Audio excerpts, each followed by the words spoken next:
3rd of May 2019. Successful legal challenge to government's voting provisions. The High Court today has handed down a damning judgment on the government's current arrangements for blind and partially sighted voters, declaring them unlawful and describing them as being a parody of the electoral process. The Judicial review challenge was brought by Rachel Andrews, who is blind, in relation to the government's failure to make the suitable arrangements to allow her to vote independently and securely at the polling station. Rachel, 46, from Norwich, has myopic macular degeneration, which means that her eyesight deteriorated, and she has been registered blind since 2000. The judgment will impact the around 350,000 people who are registered blind or partially sighted in the UK. The Representation of the People Act 1983, as amended, allows the government to specify a device to be used in the polling station that allows blind and partially sighted people to vote without any need for assistance.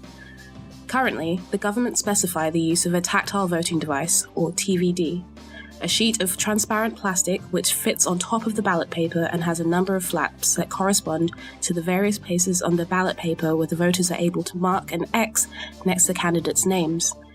There have been a number of problems reported with polling stations either not having the TVDs at all, or the TVDs being the wrong size for the particular ballot paper.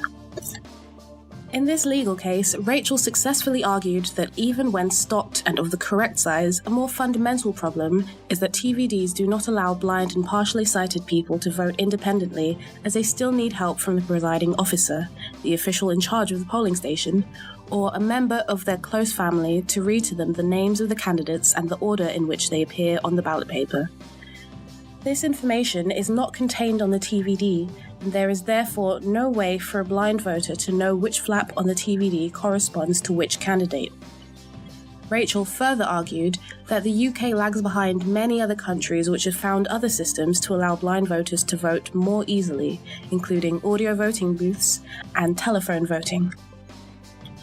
The Royal National Institute of Blind People, the RNIB, provided a detailed witness statement in support of the cases and highlighted the research they've undertaken regarding the challenges faced by blind and partially sighted people in voting. Their latest report, Turned Out 2017, found that only 1 in 4 blind and partially sighted voters felt the current system let them vote independently and in secret. In addition, their Turned Out 2016 report showed that almost 2/3 of those that did not vote said that they would have done if it had been more accessible. The government's arguments were comprehensively rejected by the High Court in today's judgment.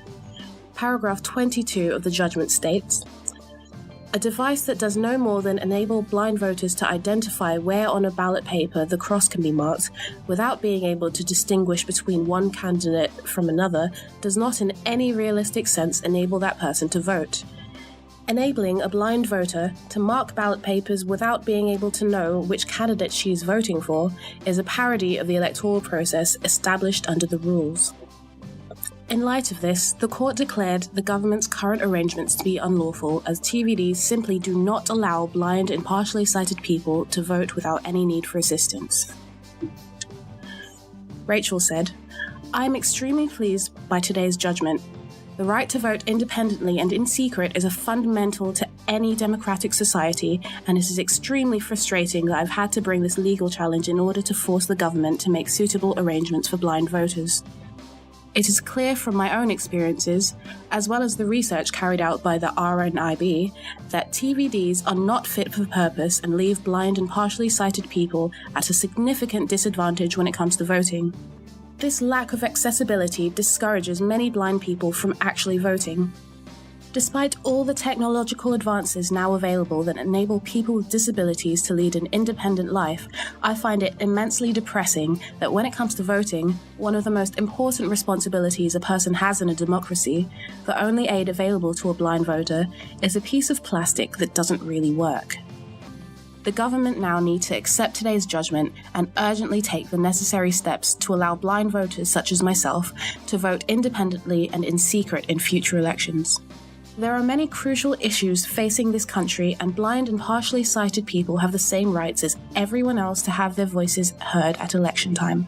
Sean Humber, Rachel's solicitor at law firm Leigh, said, The government's far-fetched attempt to reduce the act of voting to simply marking a ballot paper while conveniently ignoring the need for voters to also know who the candidates are and where they appear on the ballot paper is an insult to blind and partially sighted voters, who should be able to exercise their voting rights in the same way as everyone else, secretly and independently.